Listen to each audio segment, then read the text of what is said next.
बोलो श्री प्राणनाथ प्यारे की जय। प्रणाम प्रणाम जी जी महाराज महाराज जी, जी। प्रणाम जी। प्रणाम जी महाराज जी, प्रणाम। प्रणाम जी सुंदर साथ जी। प्रणाम जी। प्रणाम जी, प्रणाम जी। प्रणाम जी। आइए सुंदर साथ जी, श्री बड़ा कयामत नामा ग्रंथ के आज चौथे दिन में उपस्थित सभी सुंदर साथ जी का हार्दिक स्वागत है, अभिनंदन प्रणाम करता हूं मैं। सभी सुंदर साथ का हार्दिक स्वागत है।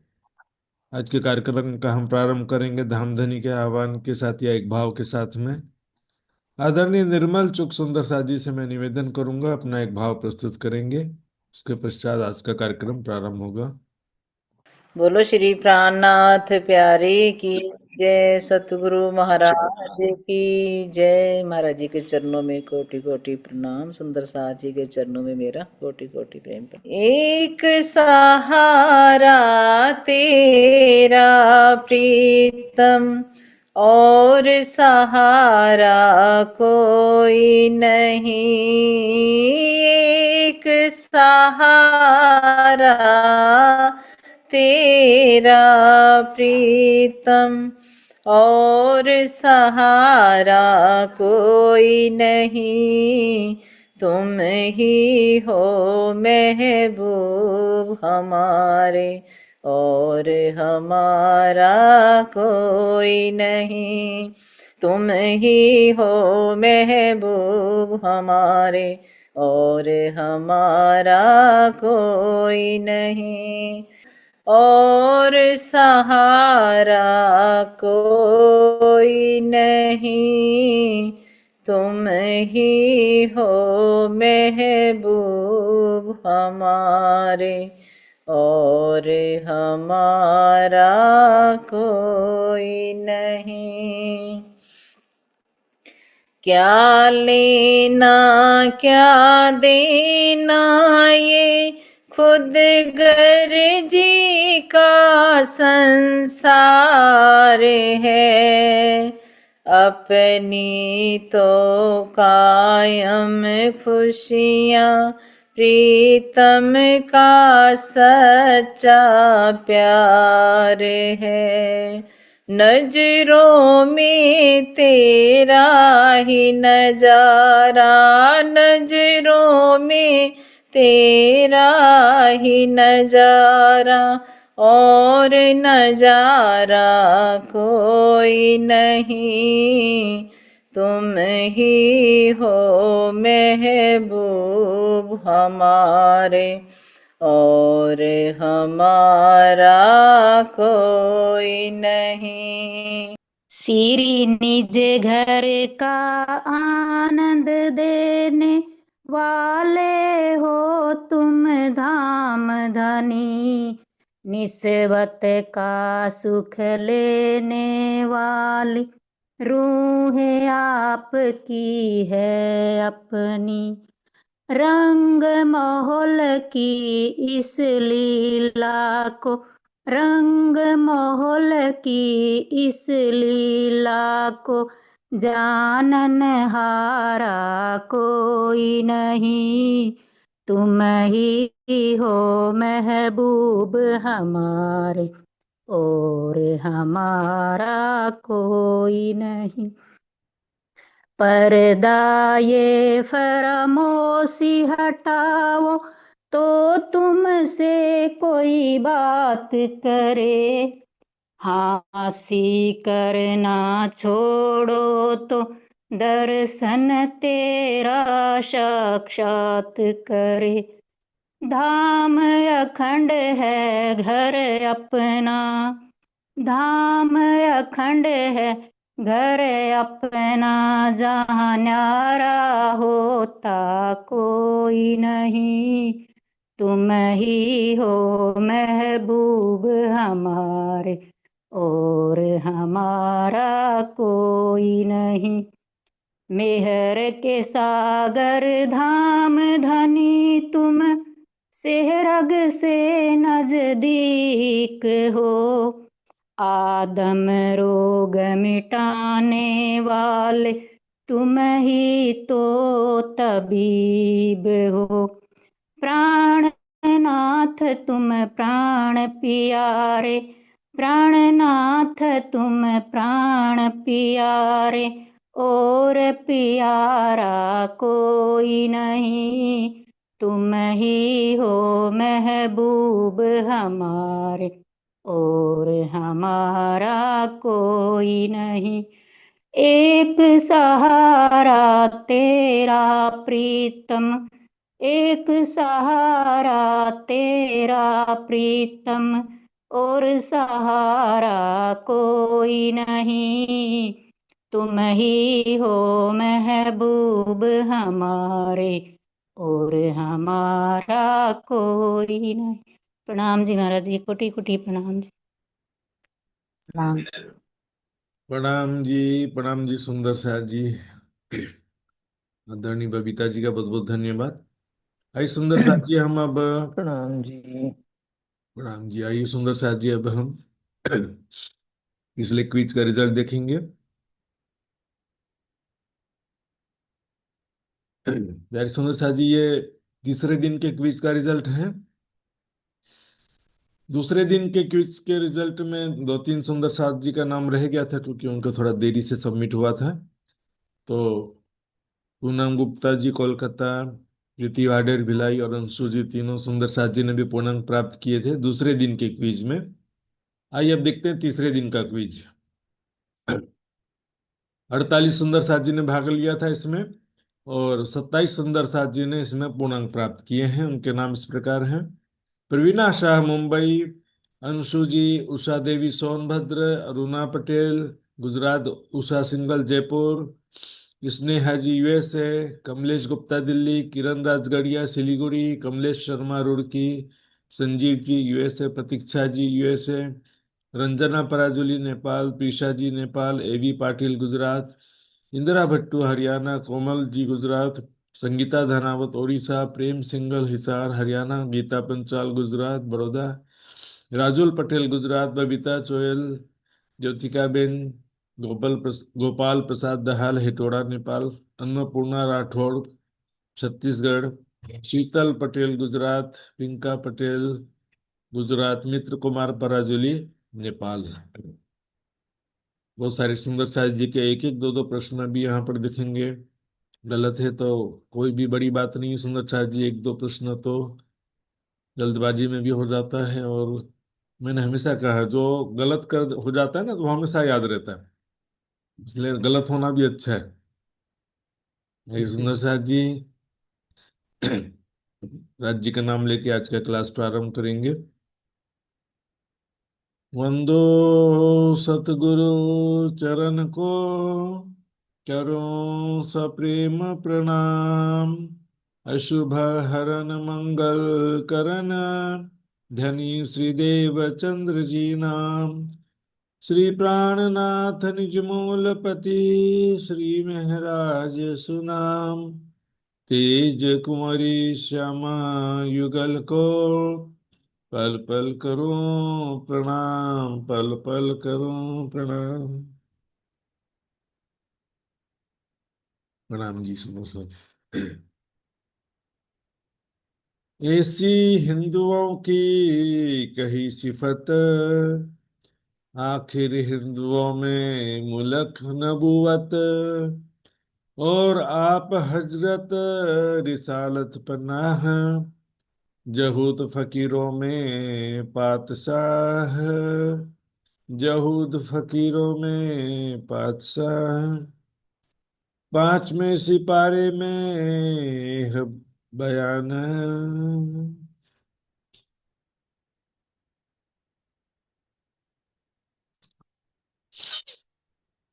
प्रणाम जी सुंदर सर जी। बड़ा करामतनामा ग्रंथ का पहला प्रकरण ये चल रहा है सुंदर साथ जी। हमने देखा था इस प्रकार से यहाँ पर आखिरत में जगत के अंतिम समय में प्रगटने वाले स्वरूप की पहचान कराई जा रही है। कयामत के अंतिम समय की पहचान कराई जा रही है। अंतिम चुपाई में जो कहा, हजरत रिसालत पना जहूद फकीरों में बादशाह, हिंदुओं में जो ब्रह्म मुनि प्रकट होंगे ब्रह्म मुनियों को फकीर कहा गया था, कल बताया था मैंने।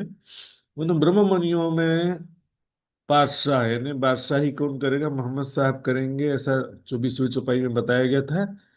और उसका प्रमाण कहाँ पर कह रहे, 5वें सिपारे में यह बयान, ना मानो सो जाए देखो कुरान। सुंदर साहब जी, तो यहाँ पर होता क्या है सुंदर साहब जी, बहुत सारी बातें जो हैं हम देखेंगे तो आज के समय में नहीं प्राप्त मिल पाती हैं। ऐसा भी होता है कि उसका कारण क्या है, दो बात हो सकता है उसमें। एक तो श्री प्राणनाथ जी के समय में प्राणनाथ जी ने जो ज्यादातर सुंदर साथ ने जिस ग्रंथ का स्टडी किया, दिल्ली में कायमुल्ला के पास जो तफसीर हुसैनी लाए थे दयाराम जी। और तफसीर हुसैनी क्या है, कुरान की ही व्याख्या है। जैसे सुबोधनी टीका किसकी है, भागवत भागवत की टीका है। तो सुबोधनी टीका में जो लिखा है उसे क्या कह सकते हैं कि भागवत में लिखा है, ऐसा भी कह सकते हैं ना, क्योंकि भागवत की तो व्याख्या है। इसी तरह से लेकिन तफसीर हुसैनी में क्या होता है कि और भी दूसरे जगह का रेफरेंस लिया रहता है। व्याख्या में हमेशा जो है शब्द का अर्थ सीधा सीधा नहीं होता, उसके अलावा दूसरे हदीसों में इस विषय में कहाँ क्या लिखा है, किसने क्या कहा है, कुरान में दूसरे आयत में कहीं कुछ लिखा है क्या इस विषय में, सब जगह का कलेक्शन लेना पड़ता है, तब वो व्याख्या होता है। तो ऐसे कई बातें जो है तफसीर हुसैनी में है, मूल कुरान में नहीं मिलती हैं। तफसीर हुसैनी में है लेकिन मूल तो उसी को तफसीर हुसैनी में लिखे होने को ही क्या कह दिया कि कुरान में लिखा है। 5 तरह की पैदाइश का वर्णन, मोहम्मद की 3 सूरतों का वर्णन, ये सब कहाँ लिखा है, तफसीर हुसैनी में लिखा हुआ है। मूल कुरान में कुछ चीजें नहीं मिलती हैं। तो और हिंदीवी किताबों में यूं से ही बुद्ध कलंक की आवेगस है। इसके अतिरिक्त हिंदुओं के धर्म ग्रंथों में भी लिखा है ना। कुरान में तो जो है लिखा भी हो तो क्या लिखा है कि मोहम्मद साहब शिफायत करेंगे, कब, जब मैदान हश्र में सबको फिर से खड़ा किया जाएगा, सब एकत्रित होंगे और खुदा न्याय के तख्त पे विराजमान होगा, तो उस समय मोहम्मद साहब भी वहां उपस्थित होंगे और शिफायत करेंगे उनके उम्मत के लिए। तो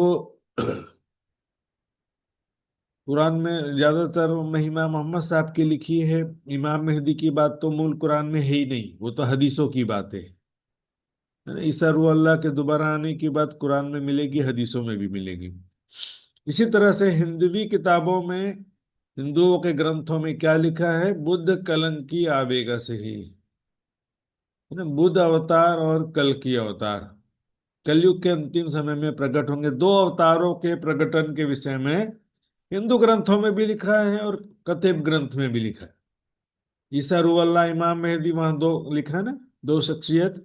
उसी तरह से यहाँ पर लिखा है बुद्ध अवतार और कल की अवतार। श्रीमद् भागवत में लिखा है, पद्म पुराण में लिखा है। तो ये 2 स्वरूप के बारे में लिखा हुआ है ना। उस समय जगत की स्थिति, कलयुग की स्थिति कैसी होगी और उनकी पहचान क्या होगी, सारी बातें लिखी हैं। लेकिन लोग क्या है कि चमत्कार के आधार पे एक तो पहचान करना चाहते हैं कि जो कोई चमत्कार दिखाए तो हम माने कि भाई ये तो परमात्मा का स्वरूप है या बुद्ध कल की अवतार है, हम कैसे माने, तो चमत्कार दिखाओ तो माने। और आज भारत में देखो 100 से ज्यादा गुरुजन परमात्मा कहलाते हैं। कुछ चमत्कार दिखाया या नहीं दिखाया, लेकिन चमत्कार के विषय में प्रचार कर दिया तो भी काफी है। अब परमात्मा आएगा उसको भी तुम चमत्कार से ही पहचानोगे, चमत्कार को नमस्कार कहते थे। यानी परमात्मा के विषय में क्या लिखा है कि कल की अवतार जब आएंगे तो गुप्त रूप से पृथ्वी में कुछ समय तक विचरण करेंगे, धरती पर कुछ समय गुप्त रूप से विचरण करेंगे। कंचित काले बुद्ध जी गुप्त गुप्त चरिष्यति, है ना, कुछ समय तक रहेंगे, किसी को पता चलेगा ही नहीं। तो ये चमत्कारिक अपेक्षा करना व्यर्थ है। इसको तो क्या है, देखो किसी भी कोई भी अवतार को बाद में ही दुनिया ने पहचाना है। चालू अवतार की चालू लीला में किसी ने भी, बहुत कम लोगों ने पहचाना। दूसरा क्या है कि सब सोचते हैं कि आएंगे तो बस हमारे संप्रदाय हमारे धर्म में आएंगे, हमारा हमारा रक्षण करेंगे, हमारा प्रोटेक्शन करेंगे और दूसरों को मारेंगे, सब ऐसा समझ के बैठे हुए। देखेंगे दूसरी चौपाई में यही बात आता है। सो आए के करसी एक रस मसरक मगरब होसी बस। है ना, वेद कहते मगरब यानी पूर्व और मगरब यानी पश्चिम। मशरक यानी पूर्व, मगरब यानी पश्चिम। किसी को मारने के लिए नहीं आने वाले भी। कबीर जी ने कह दिया, किस रावण की बाहें काटूं, किस लंका को आग लगाऊं, घर घर रावण घर घर लंका, इतने राम कहाँ से लाऊं। मारने जाएंगे तो कलयुग में बताओ कौन ऐसा व्यक्ति जिसने कोई भी पाप ना किया हो, एक व्यक्ति मिलेगा संसार में? कोई मिलने वाला ही नहीं है। मैंने पहला पत्थर वही मारे जिसने कभी पाप ना किया हो, तो भी सब गायब हो जाने वाले। क्या है कि कलयुग में कबीर जी ने कह दिया कि घर घर रावण घर घर लंका, इतने राम कहाँ से लाऊं। प्राणनाथ जी पर ब्रह्म अक्षरातीत की ये जो कलयुग में जो दो स्वरूप की बात आती है, ये किसी को मारने नहीं आने वाले, ये सांकेतिक वर्णन है। सफेद घोड़े पर बैठ के आएंगे। सफेद घोड़ा क्या है? जागृत बुद्धि का प्रतीक। हाथ में तलवार लेके आएंगे। तलवार किसका प्रतीक है? तारतम ब्रह्म ज्ञान। और दुष्टों का नाश करेंगे, मतलब सभी के हृदय में जो अज्ञानता है, दुर्बुद्धि है, मायावी विकार है, उसका नाश करेंगे। है ना, आए के करसी एक रस, एक रस कर देंगे। जो देखे ना आज संसार में कैसा स्थिति है, वादेश विरोध वधार, ये सब चारों तरफ जो है विरोध और नफरत का वातावरण दिखाई दे रहा है। दूर दूर तक भी कहीं सुख शांति का रास्ता दिखाई देता नहीं। ऐसी कठिन परिस्थिति को ही ठीक कर दें तब तो माना जाएगा ना। सूर असुर सबों को एक ए पति, सब पर एक ही दया, देत दीदार सबन को साई, जिन्हू जैसा चाहिए। ना सभी के वो हैं। हिंदू ग्रंथों के हिसाब से बुद्ध अवतार हैं, तो कुरान के ग्रंथों के हिसाब से इमाम मेहदी साहिबुज्जमा और रूहुल्लाह खाना जो लिखा है यहाँ पर, बुद्ध अवतार और कल की अवतार खाना लिखा है। तो सारी दुनिया का एकीकरण करेंगे, आपसी नफरत समाप्त हो जाएगा, अज्ञानता सबके दिलों से समाप्त हो जाएगी। तो क्या बचेगा फिर? सारी दुनिया तो हो गया ना, सतयुग का प्रारंभ हो जाएगा, इसलिए ऐसा कहा गया है। हिंदू ग्रंथों में क्या लिखा है? सतयुग का प्रारंभ हो जाएगा। उसके बाद मतलब संसार में सत्य का साम्राज्य स्थापित हो जाएगा, सुख शांति सत्य, खाए पिए सब मिलके, बंदगी एक कसम, नाम न्यारे सब टल गए, हुई नहीं एक रसम। बाघ बकरी एक संग चरे, कोई ना करे किसी सो बैर। इतना ज्यादा शांति हो जाएगा कि बाघ और बकरी में भी आपस में द्वेष नहीं रहेगा। दोनों ही प्रेम पूर्वक साथ में चरेंगे, यानी कि घास खाएंगे, शाकाहारी भोजन करेंगे। मांसाहारी भोजन करके क्या फायदा है? नफरत का प्रतीक है ना, नफरत और द्वेष का प्रतीक है। इस एक को मार के अपना खाना, दूसरे का धन हड़प करके, दूसरे का अधिकार छीन करके खुद आनंद आराम से रहना, ये क्या है कि दूसरों का खून चूसना, ये अन्याय का प्रतीक है, अत्याचार का प्रतीक है। कोई कहसी क्या दो होसी एक बेर, ने हिंदुओं में जो कहा है। और कल की अवतार और इमाम मेहदी साहिबुज्जमा या बुद्ध अवतार और ईसा रोल्ला, दोनों के विषय में जो कहा गया कि दोनों एक ही समय में होंगे, अर्थात दोनों एक ही शख्सियत का दो अलग अलग नाम है, या अलग अलग दो शख्सियत है? एक ही तो शख्सियत है ना भाई, नाम अलग अलग है लेकिन दो अलग अलग प्रकट होने वाले नहीं है। वही दो मतलब बुद्ध अवतार और ईसा रुल्लाह, या कल की अवतार और इमाम मेहदी, अलग अलग नहीं है। तिनका भी कर देव निबेर, उसका भी निवारण स्पष्टीकरण कर देता हूं। ए इशारत खोले निज बुद्ध, बिना हादि ना पाइये सुध। नहीं, ये धर्म ग्रंथों के, कुरान के, भागवत के, वेदों के जो गूढ़ रहस्य हैं, गूढ़ कथन है, उनके रहस्य किससे स्पष्ट होगा? निज बुद्धि से। जागृत निज बुद्धि के द्वारा ही सभी ग्रंथों के रहस्य स्पष्ट होने वाले हैं। अक्षर ब्रह्म की बुद्धि को भी निज बुद्धि के द्वारा ही ज्ञान प्राप्त होगा। बिना हदि ना पाइए सुध। या तो जिसको जागृत बुद्धि मिला वो दूसरों को समझा दे, या तो अंत में तो सारी दुनिया को जागृत बुद्धि मिल जाएगा। देखा है कि हम कितना भी जोर लगा लें, समझाने का प्रयास कर लें, लेकिन जब तक सामने वाले को जागृत बुद्धि प्राप्त ही नहीं है तो कोई फर्क पड़ता नहीं। इतना देखो, आज के समय में ब्रह्म ज्ञान का इतना ज्यादा शोर मच रहा है ना, सोशल मीडिया के माध्यम से देखते हैं, दिन भर प्राणनाथ जी की वाणी चर्चा ही हो रही है चारों तरफ। लेकिन जिसको कोई लेना देना ही नहीं है ब्रह्म ज्ञान से, ना आत्म कल्याण से। सबको क्या चाहिए? संसार का पद प्रतिष्ठा, सुख सुविधा, धन संपत्ति, ऐश्वर्य, विलासिता चाहिए। तो ध्यान से सुनने वाला ही नहीं, कितना भी जोर लगा लो। अंत में जब सारी दुनिया को जागृत बुद्धि मिलेगा तभी सभी मान लाएंगे। सारी दुनिया तभी एक हो पाएगी। या के विरह स निर्मल किए, पीछे अखंड सुख सबन को दिए। यहाँ पर हादि का मतलब यहाँ पर प्राणनाथ जी से होगा। घोड़े को लिखिया कलंकी कर। कल्कि अवतार क्यों बोलते हैं? कल्कि का अर्थ होता है घोड़ा। घोड़े पर सवार होके आएगा, इससे क्या नाम पड़ गया? कल्कि अवतार। नहीं तो कल्कि से न विष्णु भगवान का कोई लेना देना, न परमात्मा से कोई लेना देना। कल्कि शब्द की बात कर रहा हूं। क्या कि घोड़े पर सवार होके आएंगे, इसलिए नाम क्या पड़ गया? कल्कि अवतार। न, जो गुण धर्म के हिसाब से नाम रखा गया। कल्कि अवतार मतलब घोड़े पे सवार होके आएंगे। घोड़े को लिखिया कलंकी। कलंकी मतलब कल्कि होगा यहाँ पर शुद्ध। ताकि किनको नहीं खबर, किसी को भी इसकी पहचान नहीं। ग्रंथों में लिखा है, हिंदू ग्रंथों में भी लिखा सारी बात, लेकिन संकेतों में इस तरह से लिखा है कि लोग तो इंतजार ही करते रह जाएंगे जीवन भर, फिर भी कोई आने वाला नहीं। अब यहाँ पर अगली 3 चौपाइयों में समस्त धर्म ग्रंथों के हिसाब से बात कर रहे हैं।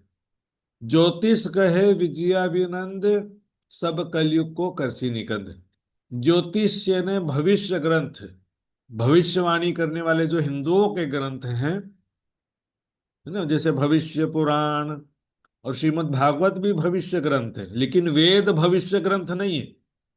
वेदों में भविष्य की कोई बात नहीं मिलेगी।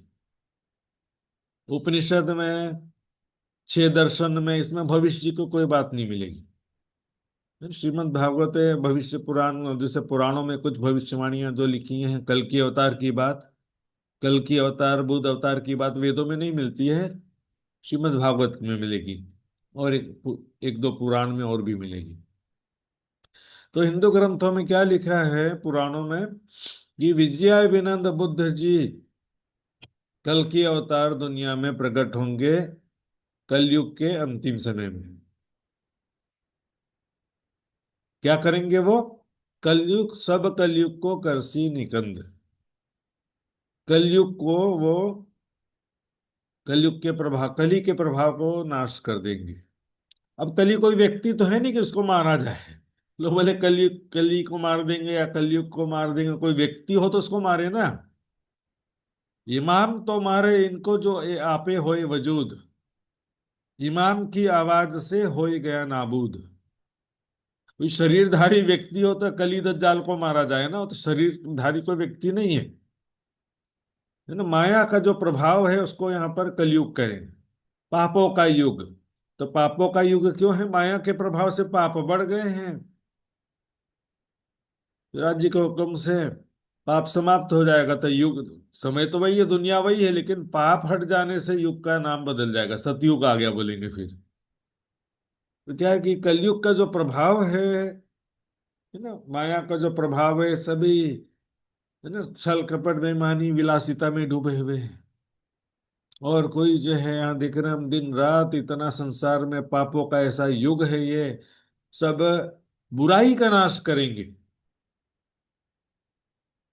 महात्मा गांधी ने कहा कि पाप से नफरत करो, पापी से नफरत मत करो। लेकिन एक इस विषय में और भी संत जनों ने कहा कि लोग जो है पापी से नफरत करते, लेकिन पाप से नफरत नहीं करते। मतलब बुरा कार्य खुद भी करते हैं, लेकिन जो पकड़ में आया वही चोर है, जो नहीं पकड़ में आया वो पवित्र है, ऐसा हो जाता है। तो इसमें क्या है कि बहुत सारा प्रसंग इस विषय में आते हैं। तो सबके अंदर जो बुराई है, अज्ञानता है, उसका नाश करना जरूरी है। यदि पाप का ही नाश हो गया तो फिर पापी कोई रहा ही नहीं ना फिर तो। हाँ, मतलब बुराई, यदि किसी के अंदर बुराई है और बुराई समाप्त हो गई तो अच्छा आदमी बन गया ना, फिर तो उसमें पापी कहाँ रहा। तो उसके बाद क्या होगा, सतयुग का प्रारंभ हो जाएगा, ऐसा लिखा है पुराणों में, है ना। कलयुग का नाश हो जाएगा, सतयुग का प्रारंभ हो जाएगा, ऐसा लिखा है। अंजिल कहे ईसा बुजुर्ग, सो आए के कर सियक। अंजिल है ना बाइबल। बाइबल में क्या लिखा है? बाइबल में लिखा है कि ईसा मसीह दोबारा आएंगे। परमेश्वर के राज्य का सारा अधिकार उनके हाथ में होगा। परमेश्वर का राज्य का सारा अधिकार उनके हाथ में होगा। सुंदर सच, आपको मैंने इस विषय में प्रमाण दिया भी था कई बार। देखिए सुंदर सच, जिसमें तारतमवाणी मुक्ता है विमला मेहता जी की, इसमें भी वही चौपाई आया है। यानी यही चौपाई है ना, बड़ा क़यामतनामा 1:28। अंजिल कहे ईसा बुजुर्ग, सो आए के कर सियक। इसका अर्थ क्या लिखा है उन्होंने? इंजिल ग्रंथ में कहा गया है कि आखिरी जमाने के खावंद ईसा महान एक बार फिर आएंगे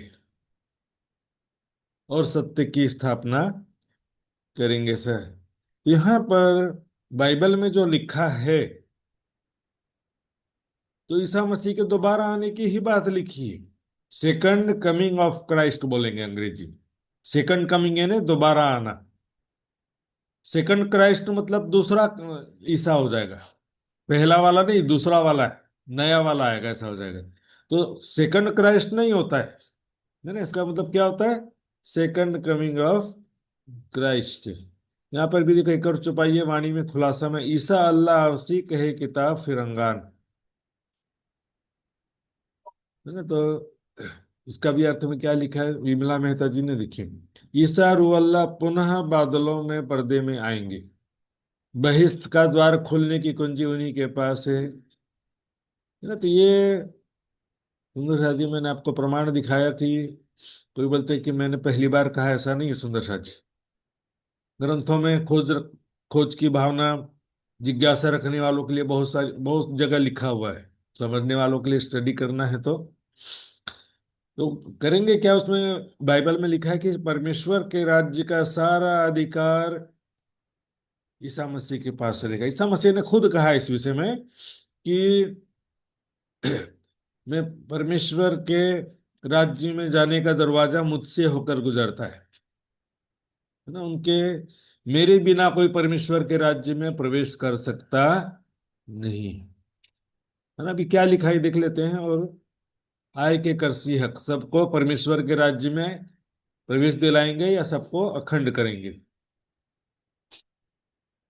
जहूद कहे मूसा बड़ा होए, या ताकि हाथ छूटे सबको। पिछले कुछ दिनों से इजराइल का नाम तो जरूर सुनने में आ रहा होगा।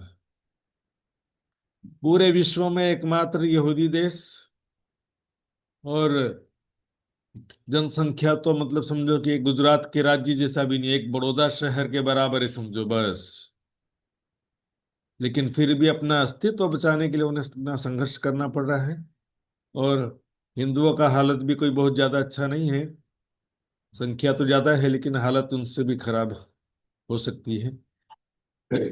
यहाँ पर धार्मिक झगड़ा जो है ना, धर्म के नाम पर असली झगड़ा है संसार में। धन के, जमीन, धन संपत्ति, ये भी झगड़ा है, लेकिन सबसे बड़ा झगड़ा है धर्म का। तो उनकी भी मान्यता यही कि मूसा पैगंबर जब दोबारा आएंगे तो उसके द्वारा ही सबको मुक्ति प्राप्त होगी। और सुंदर साथ जी का भी यूट्यूब में चेक करना,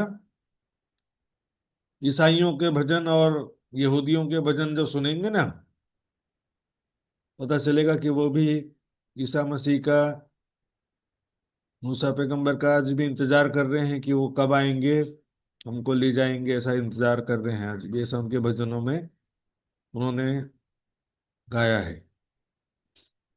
तो यहूदियों के हिसाब से मूसा पैगंबर सबसे बड़े होंगे, है ना। सबसे बड़ा का मतलब यहाँ पर क्या होता है? अन्य सबसे, मतलब ईसा मसीह से भी, मोहम्मद साहब से भी बड़े होंगे, है ना। बाइबल के हिसाब से ईसा मसीह के हाथ में सारा पावर होगा, मतलब और किसी के हाथ में नहीं होगा। मूसा या मोहम्मद साहब के हाथ में पावर नहीं होगा बाइबल के अनुसार।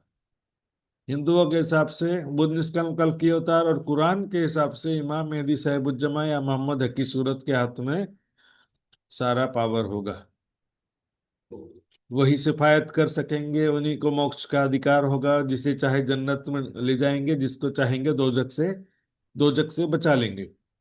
यूं सारों ने रस्म जुदी कर ली, सब गुजर की धनी की। इस प्रकार सब ने अलग अलग नाम से अलग अलग मान्यता बना लिया। सभी जो है अलग अलग मान्यता रखते हैं। वास्तव में सब बुजुर्ग की धनी की एक ही परमात्मा की सारी शोभा है, जिसकी शक्ति सभी उन सभी पैगंबरों के अंदर आई। सारी महिमा किसकी? उसी पर ब्रह्म अक्षरातीत की है, जिसकी शक्ति जो है उन सभी पैगंबरों के अंदर आई थी। इस बात को समझिए।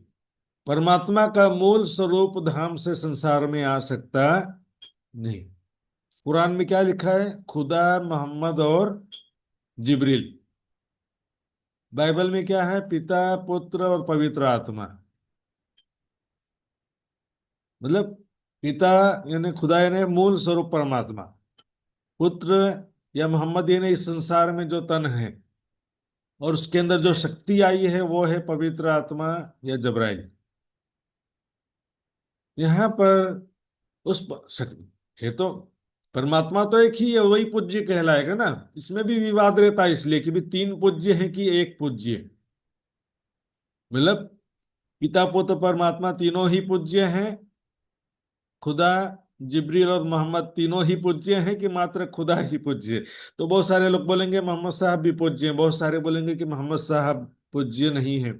ईसा मसीह पूज्य हैं बोलेंगे, कोई बोलेगा ईसा मसीह पूज्य नहीं। इसी तरह से विचारधारा में अलग अलग फिरके बढ़ जाते हैं। एक्चुअल में क्या है? पानी में चौपाई में कहा गया,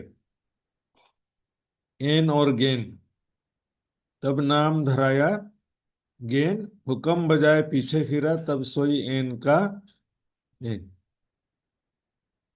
मोहम्मद आया हुक्म, तब नाम धराया गेन।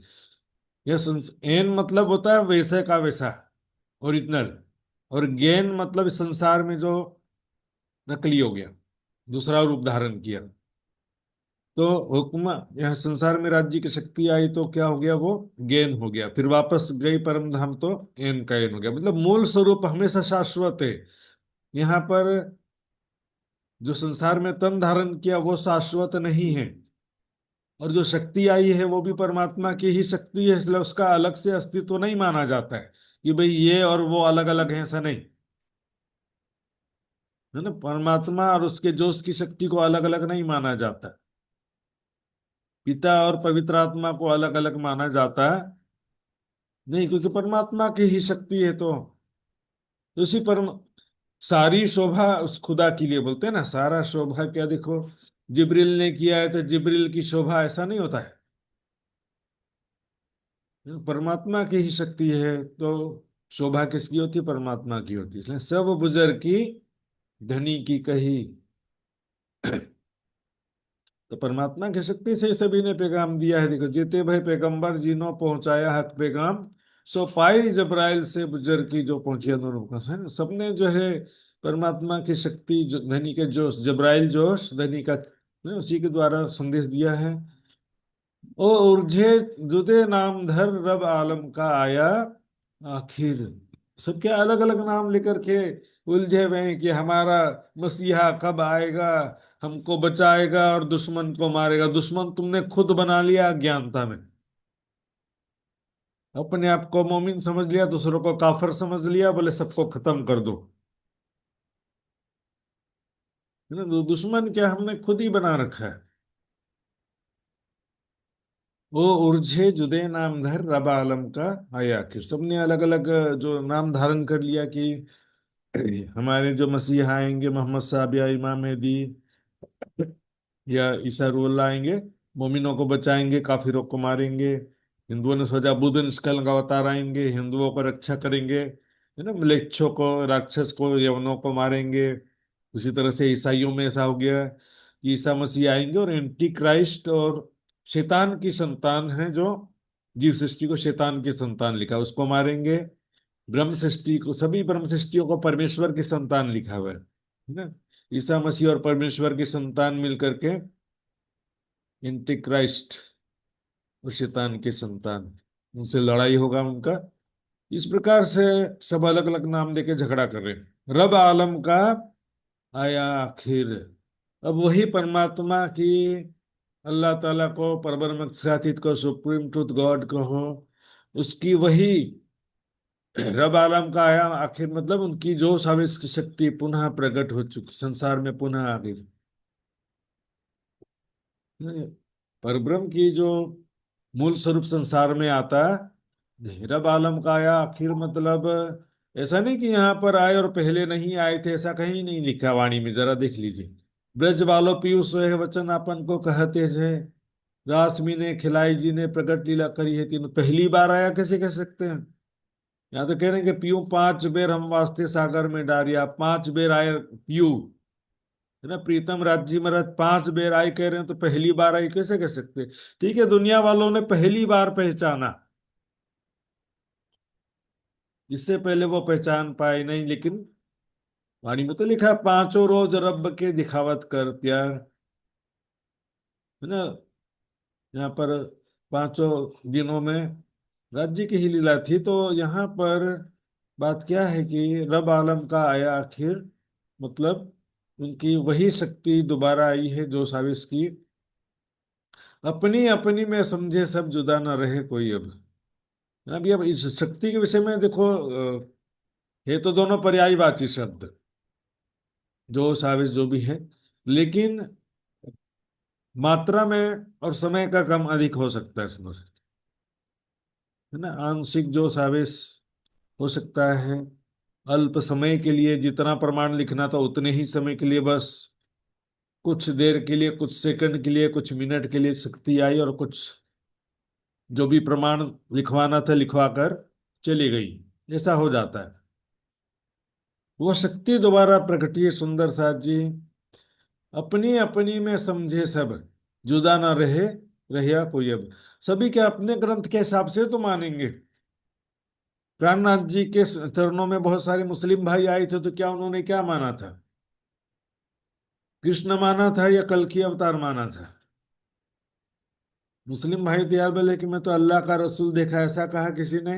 या तो किसी ने कहा इमाम मेहदी साहिब जुमा आखिरी जमाने के खावंद को देखा, ऐसा कहा। अभी तक में देखो दोनों तरह की छुपाइयां, तीसरा कोई नहीं। अपनी अपनी में समझे सब। हिंदू देखेंगे तो क्या बोलेंगे? बुद्ध निष्कलंक स्वरूप बोलेंगे, या तो सेकंड कमिंग ऑफ कृष्ण भी, अर्थात कृष्ण के तन में जो शक्ति आई थी वो दोबारा आई। जिसको जहां से श्रद्धा है तो वैसे ही देखेगा ना। जो मिला जिन भांसो तासो मिले तीन विध। प्राणनाथ जी जो पन्ना जी में थे, उनको किसी ने कृष्ण के रूप में देखा, किसी ने देवचंद जी के रूप में देखा, किसी ने मूल स्वरूप के रूप में भी देखा, किसी ने मोहम्मद के रूप में देखा। और ईसाई कोई आया ही नहीं, तो ईसा मसीह के रूप में कैसे दिखेगा उस समय? लेकिन वाणी में तो कह दिया ना, वाणी में कह दिया कि भाई यही अक्षरातीत है, यही धनी धाम, यही मोहम्मद मेहंदी ईसा, यही पूरे मनोरथ काम, सिंधु संजीव यानी में कह दिया है। अपनी अपनी में समझे सब। ईसाई ईसाई कोई है वो प्राणनाथ जी के चरणों में मान लो कि कभी आएगा या कभी आता है। कोई क्रिश्चियन तो क्या बोलेगा प्राणनाथ जी को? सेकंड क्राइस्ट बोलेगा कि सेकंड कमिंग ऑफ क्राइस्ट बोलेगा? सेकंड क्राइस्ट मतलब दूसरा हो गया, फिर उससे हमारा क्या लेना देना बोले? दूसरा मोहम्मद मतलब तीसरा मोहम्मद है, वाला मोहम्मद नहीं है, तो फिर हमको क्या लेना देना उससे? हमारा जो प्रेम है, वाणी में वितरण में छुपाए जाते हैं ना, खुदा और उसके रसूल की मोहब्बत बांधत हैं हम। खुदा और उसके रसूल की मोहब्बत अपने दिल में जो रखे हैं, उनको बोलेंगे तुम्हारा मोहम्मद छोड़ो, ये तो उससे भी बड़ा वाला मोहम्मद है। बोले कि बड़ा वाला तुम अपने पास रखो, हमको तो अपने ही मोहम्मद से प्यार। और वास्तविकता यही है। तीन सूरत का मतलब तीन मोहम्मद नहीं होता है। इन उम्मत और भाइयों वास्ते मोहम्मद आए तीन बेर, है ना। सेकंड कमिंग ऑफ मोहम्मद के रूप में कोई देखेगा, सेकंड कमिंग ऑफ कृष्ण के रूप में कोई देखेगा, सेकंड कमिंग ऑफ मूसा के रूप में यहूदी देखेंगे, और ईसा रूहल्लाह के रूप में मुस्लिम भाई देखेंगे, और ईसा मसीह के रूप में ईसाई लोग। Second coming of Christ. सत्य को छिपाने के लिए अपना बैठे रहो, खुश होते रहो अपने अंदर अंदर। ना उनको ना कुरान में क्या लिखा है, हदीसों में क्या लिखा है, इससे कोई लेना देना नहीं है। ना बाइबल से कोई लिखा है उससे लेना देना, ना हिंदू ग्रंथों में लिखा है। बस हमारे प्राणनाथ आए हैं, कुरान में लिखा है खुदा आएगा, वो लिखा है। अपने मन से कुछ भी बोलते रहो और खुश होते रहो। लिखा क्या है और यथार्थता के धरातल पर बात करनी है। इसमें क्या करें, अपनी अपनी में समझे सब, जुदा ना रहे कोई। अब सब अपनी अपनी अनुसार समझेंगे, मतलब अपने अपने धर्म ग्रंथों के हिसाब से नाम से पुकारेंगे। तो अपने अपने धर्म ग्रंथों के हिसाब से क्या नाम पुकारेंगे? उनके धर्म ग्रंथों में क्या नाम लिखा वही तो पुकारेंगे ना। ऐसी चुपाइयां खुलासा में भी आइए सुंदर साथ जी देखेंगे। हिंदू कहे धनी आपसी, वेदो लिखिया आगम। हिंदू धर्म ग्रंथों में क्या लिखा है कि परमात्मा बुद्ध निष्कलंक अवतार आएंगे, कहिया हमारा होइसी साहेब आगे, हम उस समय हमारे अनुसार वो चलेंगे, हमारी रक्षा करेंगे और दुष्टों को मारेंगे। हमारे अनुसार चलेंगे। किसके अनुसार चलेंगे? ब्राह्मणों के पंडितों के अनुसार चलेंगे कि पंडितों को उनके अनुसार चलना पड़ेगा? हिंदुओं का प्रोटेक्शन करेंगे लिखा है, ब्राह्मण का प्रोटेक्शन करेंगे, लेकिन ब्राह्मण कौन है यहाँ पर? ब्रह्म जानाति इति ब्राह्मण, जो सच्चा है, हृदय निर्मल है, ब्रह्म ज्ञान है जिसके हृदय में, वही तो ब्राह्मण हुआ ना।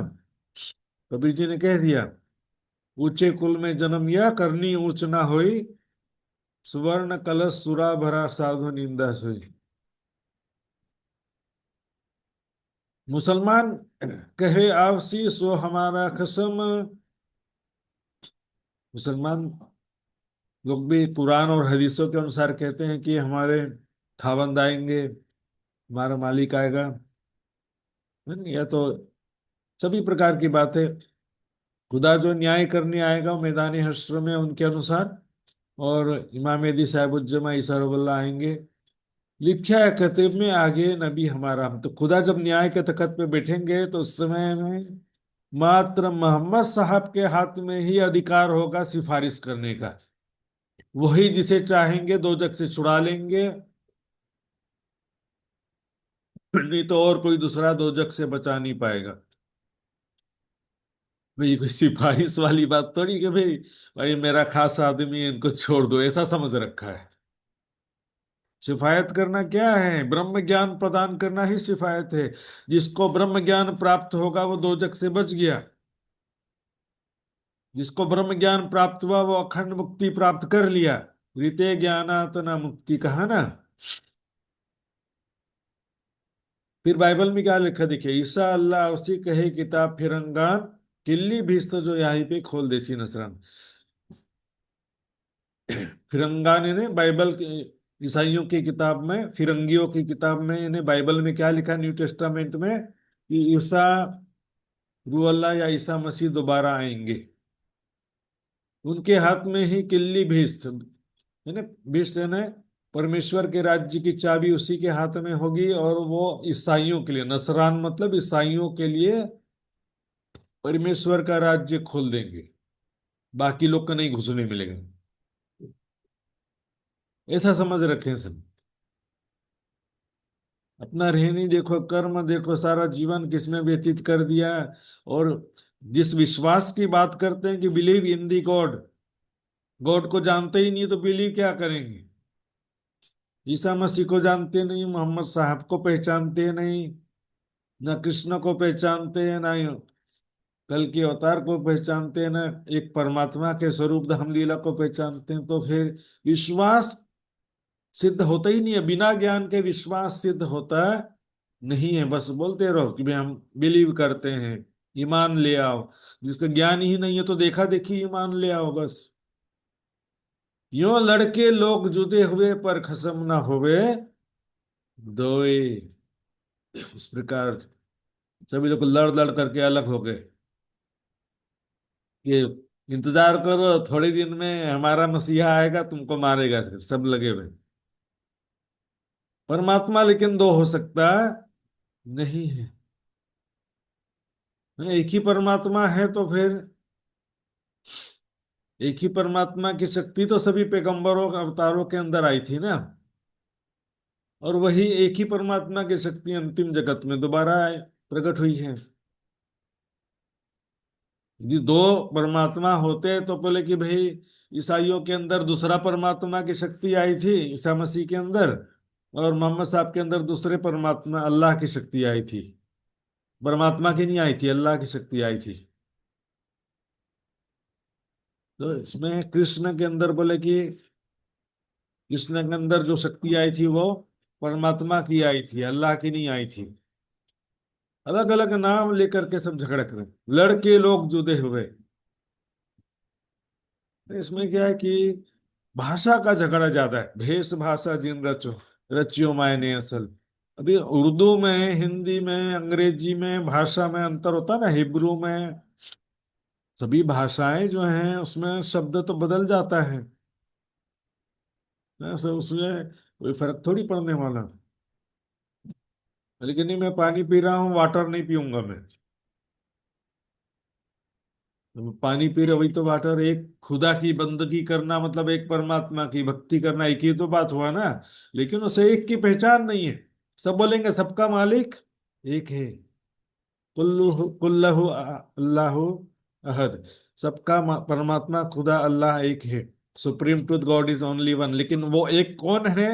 जिसको हम मानते वाला एक है। तुम जिसको मानते वाला एक नहीं। हम जिसको मानते वो एक है। सबका मालिक एक। तुम जिसे मानते हो वो नहीं है। ज्ञान होने से क्या होगा कि सभी को एक परमात्मा की पहचान हो जाएगी, तो फिर तेरा मेरा का झगड़ा खत्म हो जाएगा। खसम ना होवे दो रब आलम का, ना टरे जो सिर पटके को। जो चाहे कितना भी सिर पटक लो ना, परमात्मा दो हो नहीं सकता। एक ही परमात्मा है तो एक ही परमात्मा की शक्ति तो विभिन्न पैगंबरों के अंदर आई होगी ना। वही एक आखिरत में भी वही शक्ति दोबारा आई है। ठीक है, और ज्यादा पावर के साथ में आई है। जागृत बुद्धि भी है, तारतम ज्ञान भी है, सारी दुनिया को अखंड मुक्ति देने के लिए आए हैं।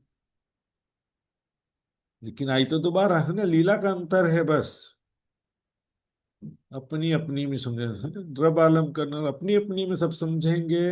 उसमें कोई अंतर नहीं। सुंदर साथ जी, यही अक्षरातीत है, यही धनी। वो मूल स्वरूप की पहचान हो जाने से क्या बोलेंगे?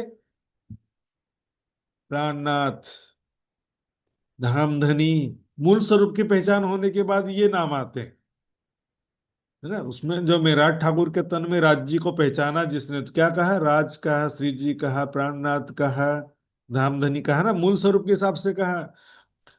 परम धाम मूल स्वरूप की पहचान होने के बाद सब लोग यही नाम बोलेंगे।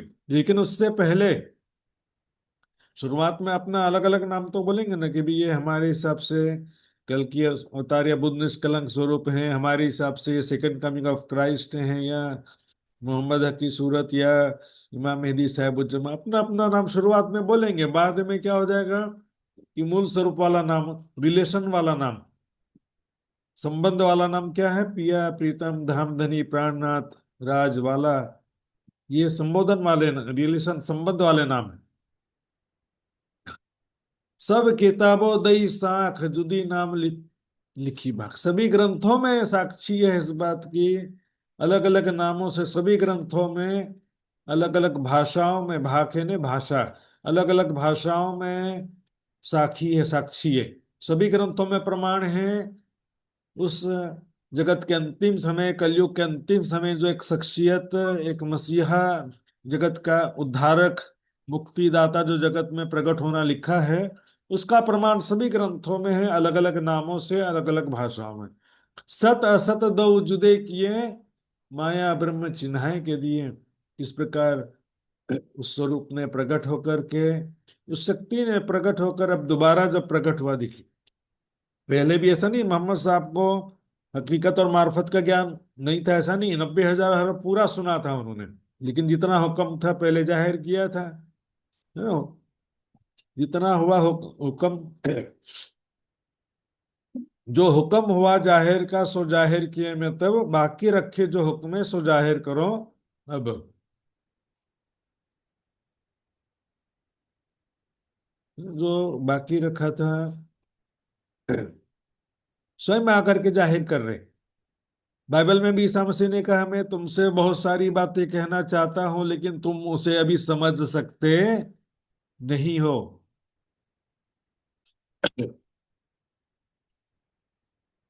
तो ऐसे बातें क्या है कि जैसे शक्ति जो है वो तो वही परमात्मा की थी, लेकिन जब जिस तन से जो लीला करना होता है तब उस तन से वो लीला होती है। ब्रजरास में कृष्ण के रूप में राज्य आए, तो वहां पर ब्रह्म ज्ञान की लीला नहीं थी, जागृत बुद्धि की लीला नहीं थी, केवल प्रेम की लीला थी। अब यहाँ पर ब्रह्म ज्ञान सहित जागृत बुद्धि सहित प्रकट हुए हैं। राज्य तो दोनों ही कहलाते हैं ना। इसके अतिरिक्त विभिन्न धर्म ग्रंथों में विभिन्न महापुरुषों के माध्यम से परमात्मा की शक्ति से ही उसमें प्रमाण लिखे हुए हैं। जेते भय पैगंबर जिन्हों पहुंचाया हक पैगाम, सो पाई जबराइल से गुजर की। जोश की शक्ति के द्वारा ही प्रमाण लिखा है। गीता में आता है ना, परम ही ब्रह्म कथितम योग युक्तेन तन्मया। अर्जुन जब दोबारा कृष्ण के पास जाते हैं कि मुझे गीता का ज्ञान दोबारा सुनाओ, तो कृष्ण जी ने कह दिया कि मैं वो ज्ञान नहीं सुना सकता, क्योंकि वो ज्ञान मैंने नहीं कहा था। परम ही ब्रह्म कथितम, परब्रह्म के द्वारा कहा हुआ ज्ञान था। हालांकि पूरा गीता का ज्ञान भी परब्रह्म के द्वारा नहीं कह सकते, उसमें बीच बीच में कुछ अंश है जो राज्य की शक्ति से अवतरित हुआ। इसी तरह सभी ग्रंथों में सारी बातें परमात्मा के द्वारा कही हुई ऐसा जरूरी नहीं है। उसमें बीच में किसी में राज्य की शक्ति से ज्यादा लिखा है, किसी में राज्य की शक्ति से थोड़ा प्रमाण लिखा है, किसी में ज्यादा प्रमाण लिखा है, यही अंतर है। हम बिना देखे ब्लाइंडली अपोज करना ये निजानंद संप्रदाय का सिद्धांत नहीं है। मैं ना किसी की कम कहूं ना किसी की कहूं बढ़ाए। बाइबल में भी देखो परम धाम का मूल मिलावा का कितना अच्छा प्रमाण है। मैंने कई बार बताया भी है, तो विषय आगे आगे भी दिखाऊंगा मैं। पुराण में भी परम धाम के प्रमाण हैं। तो इसलिए तो वाणी में कहा ना, अब नबी प्यारा लग गया लगे प्यारे शब्द रसूल। इसलिए तो कहा सुंदर साथी, द्वेष भावना और ब्लाइंडली किसी का अपोज करना, किसी के प्रति नफरत की भावना रखना, ये नहीं। सभी के प्रति समभाव रखना, सभी के कल्याण की भावना रखना ही प्राणनाथ जी का संदेश है। सत असत दो जुदे किए, माया ब्रह्म जिनाए चिन्हाए के दिया। वो परब्रह्म अक्षरातीत की शक्ति पुनः बुद्ध निष्कलंक स्वरूप में प्रकट हुई है, इमाम मेहदी साहिब उज्जमा के रूप में प्रकट हुई है।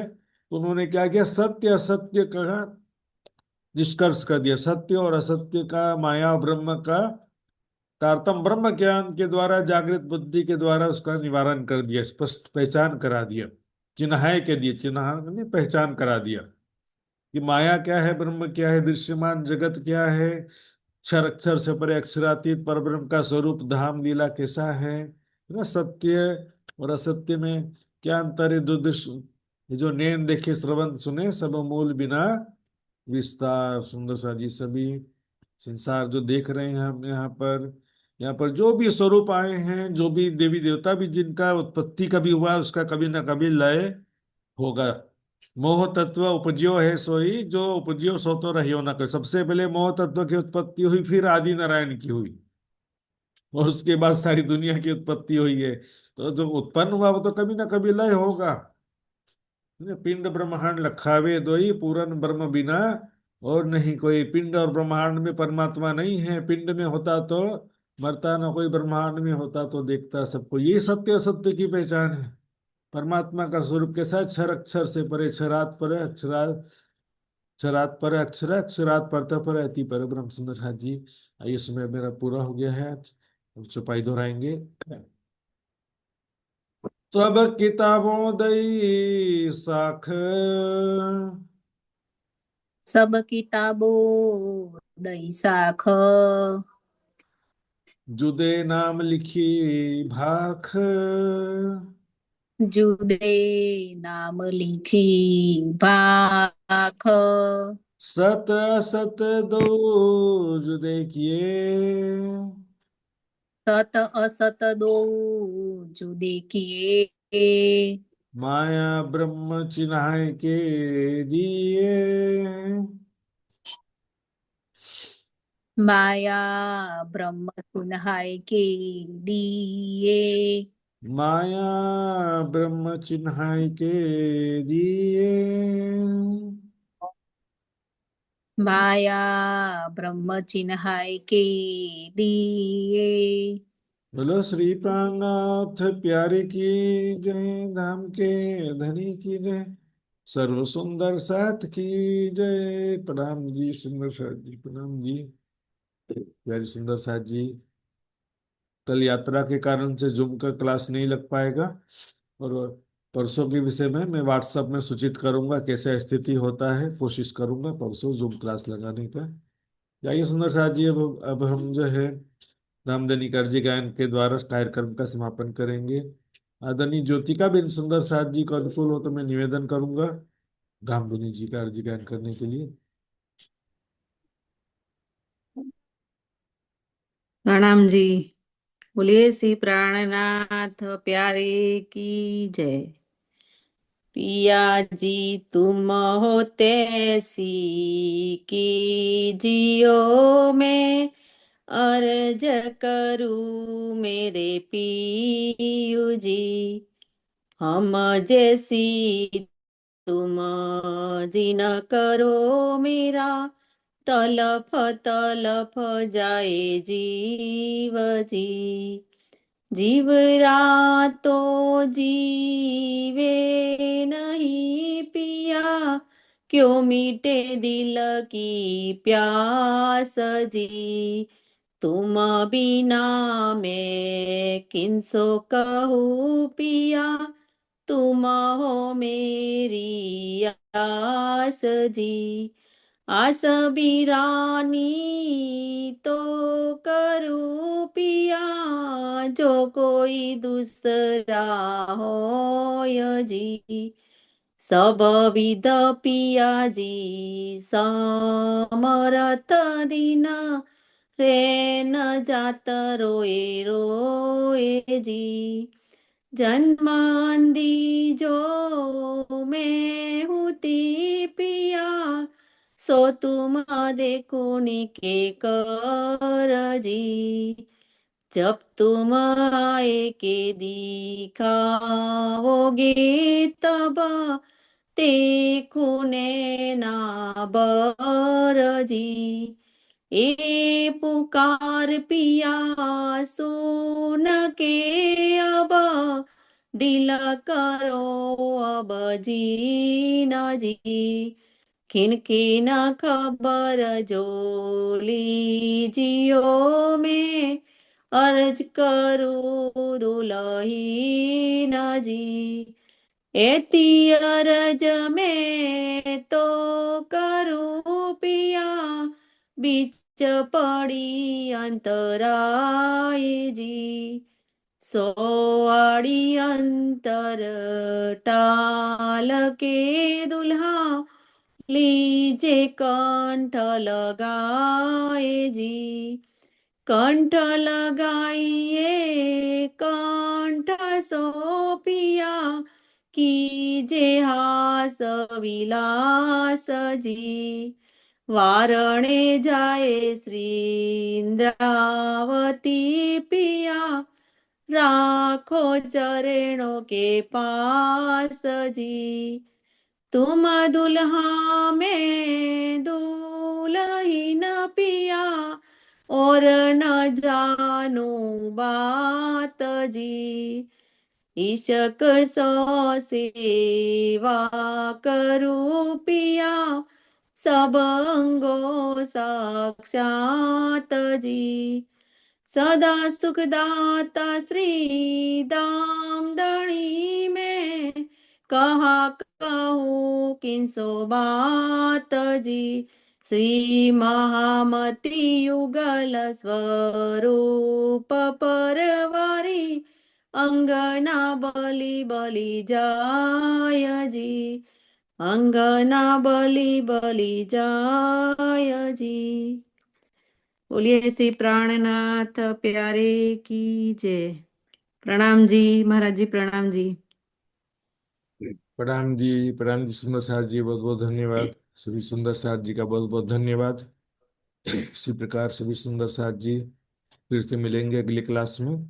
तब तक के लिए सभी सुंदर साथ जी के प्रति शुभकामना। सभी राज्य की कृपा से आनंद मंगल में रहें। प्रणाम जी। जी प्रणाम प्रणाम प्रणाम प्रणाम जी। प्रणाम जी महाराज जी, प्रणाम जी, सबको प्रणाम। प्रणाम जी, सबको प्रणाम जी। प्रणाम जी, सभी को प्रणाम जी।